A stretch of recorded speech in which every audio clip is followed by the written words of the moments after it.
forget to subscribe my channel Hang Duk Mana. Sas. Assalamualaikum, selamat datang di channel Hang Duk Mana. Mari kita dengar respon Datuk Kamal Amir terhadap kenyataan Hamzah. Kenyataan Sanusi mampu cetus kebimbangan rakyat. Okey, kita baca sedikit. Perikatan Nasional PN menzahirkan kebimbangan sekiranya kenyataan Pulau Pinang milik Kedah terus dipergunakan sehingga menjelang PRN nanti. Setiausaha Agung PN Datuk Seri Hamzah Zahidin berkata dengan itu dia mampu mencetuskan kegusaran dalam kalangan rakyat. Okey, mari kita dengar respon Datuk Kamal Amir. Dia akan nanti kita komen macam biasa. Setiausaha Agung Perikatan Nasional Datuk Hamzah Zainuddin dia menegur tindakan Menteri Besar Kedah yang kononnya nak ambil alih Pulau Pinang. Isu Pulau Pinang ni tiba-tiba meledak balik. Sebab itu Perikatan Nasional mengambil pendirian sekiranya gabungan itu terus membawa isu Pulau Pinang milik Kedah, ia akan hanya mewujudkan perasaan tidak senang di kalangan rakyat menjelang pilihan raya negeri. Getinya saudara, dah nampak dah mula gaduh dah. Sebab Datuk Seri Hamzah datang dari parti Amanah, parti PBM. Sementara Datuk Yang Amat Berhormat Datuk Seri Sanusi daripada parti PAS. Getinya sudah wujud perbezaan. Tambahan lagi sekarang ni apabila Dr. Mahathir pula sudah pun membuat pengumuman akan menyertai bersama gagasan Perikatan Nasional, tentulah sebahagian besar ahli-ahli PAS juga akan menimbulkan tanda tanya. Jadi selaku Setiausaha Agung Datuk Hamzah Zainuddin, dia melahirkan kebimbangan dan beliau berpendapat gabungan itu harus mengelak agar tidak berlaku perpecahan di mana-mana peringkat. Kalau kita bangkitkan isu macam di Pulau Pinang ni, saat ini ia akan boleh menyebabkan ada perasaan tidak senang di kalangan warga mereka.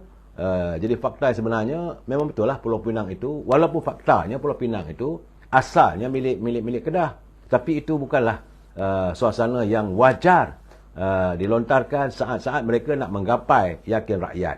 Itu keadaan saya lihat dah mula bergaduh saudara. Sanusi pula dia masih lagi kekal. Dia masih lagi kekal dengan dia punya sikapnya bahawa mengatakan Pulau Pinang itu milik Kedah. Yalah, Tok Menteri Besar, buatlah apa yang anda rasa pada patut. Bagaimanapun saudara, saya semalam sebenarnya saya terkejut juga apabila timbalan Presiden PAS, Tuan Ibrahim Tuan Man, dia kata tak salah mainkan isu kaum dan agama. Saya kata apakah keadaan sekarang ini begitu terdesaknya pimpinan dari PAS mau menggapai, mau menggamit yakin rakyat, mainlah apa saja isunya. Jadi kata Tuan Ibrahim, beliau mewajarkan penggunaan isu kaum dan agama di media sosial selagi mana ia tidak bertentangan dengan perlembagaan. Macam mana tak bertentangan dengan perlembagaan kalau kamu mengait, sedangkan perlembagaan kita mewujudkan keharmonian bangsa sejagat. Kita juga meletakkan bahawa agama Islam itu agama persekutuan. Agama lain bolehlah dipraktiskan. Itu dengan jelas. Tapi macam mana Tuan Ibrahim boleh mengeluarkan kenyataan? Ini laporan saya baca, saudara. Dia menurutnya soal hak orang Melayu menyentuh satu yang dijamin perlembagaan selain bahasa dan Melayu, ini semua dalam perlembagaan saudara.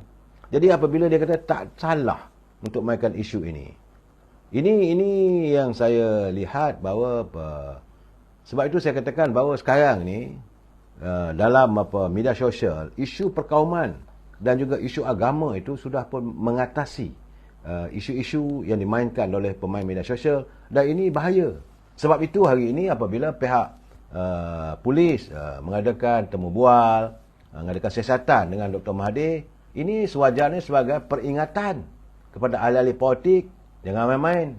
Walaupun Dr. Mahathir mantan Perdana Menteri pun, dari segi hukum pihak polis tak ambil kisah. Salah tetap salah. Isu raja, isu agama, isu perkauman tidak boleh dimainkan. Nak berpolitiklah. Saudara, saya rasa dalam keadaan apa pun saya menariklah sebab sahabat saya Puan Zahra Shah Alam, dia hantar kiriman pada saya hari ini, dia kata semua nak salahkan UMNO. Betul saudara. Jadi kadang-kadang dia persoalkan besar sangat ke kuasa UMNO sekarang ini dalam kerajaan perpaduan sehingga UMNO dipersalahkan. Semua salah UMNO. Dia pun dah heran lah, sebab sekarang ni itu dia kata apakah besar sangat ke peranan UMNO dalam kerajaan sekarang, sedangkan yang mengungguli, yang mendominasikan kepimpinan negara adalah Datuk Seri Anwar Ibrahim dari Parti Keadilan.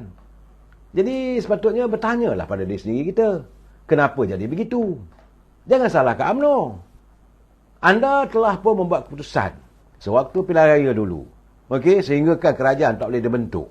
Dan UMNO ditumbangkan. Barisan Nasional ditumbangkan. Sekarang ni jangan salahkan UMNO Barisan Nasional. Kononnya nak kerjasama dengan DAP. Saya rasa ini isu-isu yang tidak patutnya dimainkan. Dan malahan, sejak pilihan raya yang ke-14, UMNO ditumbangkan. Rakyat bersetuju untuk menukar. Tukarlah, tapi apa jadi pada ekonomi negara? Sekali pilihan raya, 3 Perdana Menteri. Dan ekonomi negara mengelonsor begitu teruk sekali. Dan lepas tu sekarang ni nak dibina balik bukan satu benda yang mudah. Kerana dulu, semasa musim pilihan raya, macam-macam mereka mengatakan UMNO tu korup lah, sakau sana, tak bela rakyat, penyamun, mengkayakan diri sendiri dan sebagainya. Mereka menuduh UMNO pesih. Saya dah bagi tahu, yang salah bukan rumah UMNO. Yang melakukan silapan mungkin ada sebahagian daripada pemimpin-pemimpin yang datang daripada UMNO. Kalau anda nak menyalahkan mereka, tak ada masalah. Sebab itu, dalam pilihan raya yang ke-15 baru lalu, kesedaran ini begitu menimbul kesedaran bagi Ahmad Berhormat atau Presiden Datuk Seri Zahid Hamidi. Sebab itu beliau menukar daripada sejumlah begitu ramai 124 kerusi parlimen yang kita tanding, 80% muka-muka baru. Kita tukar pemuka baru, anda masih menolak juga. Jadi anda buat macam mana? Sebab minda rakyat sudah pun diselaputi dengan isunya UMNO yang salah. Sebenarnya bukan UMNO yang salah, bukan rumah yang salah. Pemain-pemainnya yang salah. Datuk Seri Zahid Hamidi selaku Presiden Parti, dia nak melihat bahawa keadaan ini diperbetulkan, sebab itu dia tukar. Jadi waktu kita menghadapi pemilihan parti, pemilihan raya, selain daripada sabotaj orang yang tak terpilih, rakyat juga tak mahu bersama-sama dengan UMNO untuk melakukan perubahan. Sekarang ini bila terpaksa membentuk kerajaan perpaduan ini, UMNO disalahkan. Saya dah bercakap semalam pun saya beritahu bahawa sebenarnya di peringkat pimpinan dalam parti Perikatan Nasional, memang mereka orang yang paling dibenci oleh mereka adalah Datuk Zahid Hamidi. Saya nak beritahu sekali lagi saudara, memperingatkan anda. Pimpinan Dr. Mahathir, dia memang benci, meluat, getik dengan Datuk Zahid, bukan kerana Zahid Hamidi, tapi kerana inilah Presiden UMNO yang tidak bersedia untuk membawa ahli-ahli parlimen menyokong ataupun berada dalam parti PBM yang dipimpin olehnya. Ketika itu Dr. Mahathir cuma ada 13 kursi parlimen saja. Pada jangkaannya, kalau 79 bersama dengan PBM, maka waktu itu dia mempunyai kekuatan 92 kursi parlimen. Jadi dia tak perlu takut, sebab dia waktu itu dibayangi oleh 51 kursi yang dimiliki oleh Datuk Seri Anwar Ibrahim. Jadi bila Datuk Zahid Hamidi tak mahu menyertainya, mengizinkan untuk membawa ahli-ahli parlimen daripada UMNO Barisan Nasional, walaupun kemudiannya dicuri kemudian, jadi dia mula rasa marah. Dan bertambah marah lagi bencinya sebahagian daripada orang berkeliling Dr. Mahathir ini pada Datuk Zahid Hamidi dengan macam-macam tuduhannya, kerana Dr. Zahid tidak mahu, tidak bersedia membawa ahli UMNO. Semua menyertai parti PBM. Itulah kebencian paling besar yang tak boleh diterima oleh mereka yang bersama-sama dengan Dr. Mahathir. Tambah-tambah lagi bila diwujudkan macam-macam persepsi, kononnya dengan tuduhan 87 tuduhan di mahkamah dan sebagainya. Itu cerita sebenar. Itu isu kebencian daripada kumpulan Dr. Mahathir. Kebencian kali kedua yang dinaratifkan, sebab saya katakan pilihan raya yang ke-15 baru ini, Nazib Zahid sentrik dan sebagainya, apabila tidak boleh dibentuk kerajaan. Pimpinan Perikatan Nasional menyanggah. Tuanku kata bentuklah kerajaan gabungan antara Perikatan Nasional dengan PBM. If I'm not the Prime Minister, saya tak bersetuju. Akhirnya dalam keadaan tergantung-gantung itu, datanglah Datuk Seri Zahid Hamidi bersama dengan 30 saja saudara. Dengan 30 orang ahli parlimen daripada UMNO Barisan Nasional menyelamatkan negara. Dan terbentuklah kerajaan perpaduan. Sebab itu pimpinan pembangkang hari ini, orang yang paling dibencinya, yang paling mereka marah adalah Datuk Zahid Hamidi, yang dilihat sebagai orang yang menggagalkan impian mereka untuk menobatkan kembali Tan Sri Muhyiddin sebagai Perdana Menteri. Ini fakta saudara.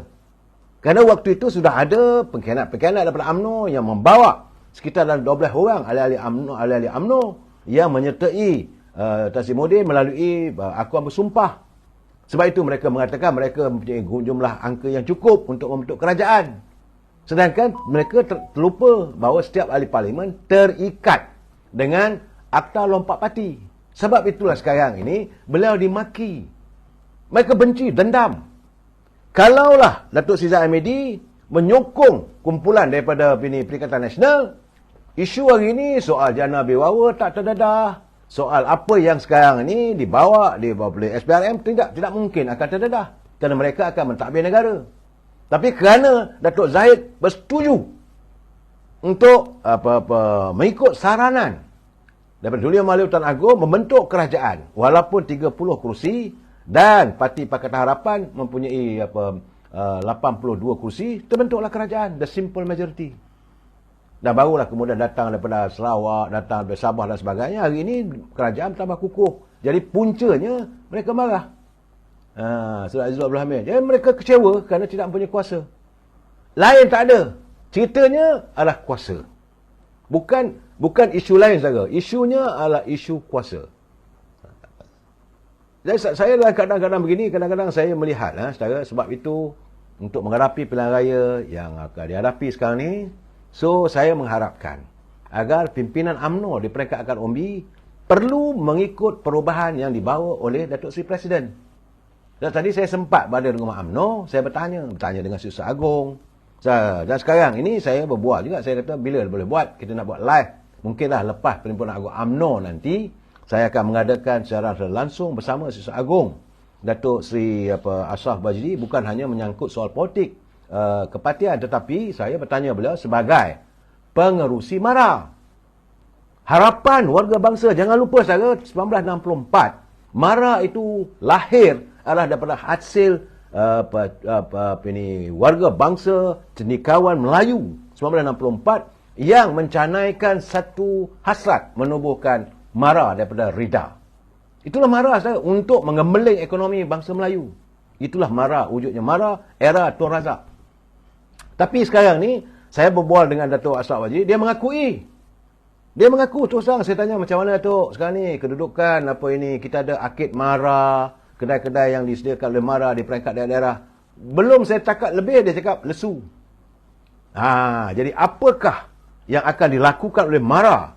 Sebab beliau sebagai pemain utama MARA, sebab MARA ini selain dia ada lebih kurang 229 pusat pengajian, termasuklah MRSM, semua pusat pengajian ini, MARA, Institut ITM, MRSM, TVET-nya, GAT MARA, macam-macam lah saudara di seluruh negara.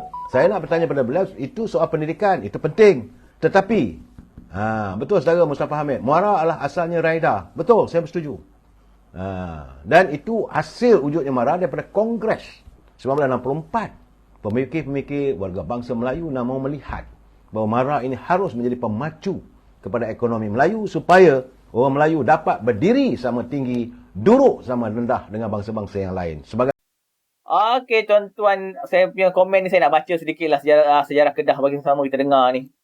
Sebelum kedatangan Inggeris, Pulau Pinang pada awalnya merupakan sebahagian daripada Kesultanan Melayu Kedah. Pada masa itu digelar sebagai Harbour of Pirate. Pada tahun 1786, Francis Light telah menjadikan Pulau Pinang sebagai pusat perdagangan Inggeris pertama di Timur Jauh. Light telah memujuk Sultan Kedah untuk menyerahkan Pulau Pinang kepada syarikat British East India dengan jaminan perlindungan tentera dari pasukan Siam dan Burma mengancam Kedah. Pada 11 Ogos 1786, Kapten Francis Light yang dikenali sebagai pengasas Pulau Pinang mendarat di Pulau Pinang dan menamakan dia sebagai Price of Wars Island sebagai menghormati pewaris tahta Inggeris. Pada tahun 1970, apabila Sultan Abdullah dari Kedah mengetahui bahawa Inggeris tidak akan memberi perlindungan, baginda membentuk pasukan tentera untuk menyingkirkan Belanda dan Inggeris. Baginda mengumpulkan tentera di Perai untuk merebut kembali Pulau Pinang, namun telah dikalahkan. Kapten Francis Light telah melakukan serangan-serangan malam di benteng musuh. Pada 1791, Sultan Abdullah menandatangani perjanjian dengan menyerahkan Pulau Pinang kepada pihak Inggeris. Light berjanji akan membayar Sultan $6,000 Sepanyol setiap tahun. Pada hari ini, hampir 2 abad kemudian, kerajaan Pulau Pinang masih membayar $18,800 kepada Sultan Kedah setiap tahun. Itulah sedikit sejarah dia.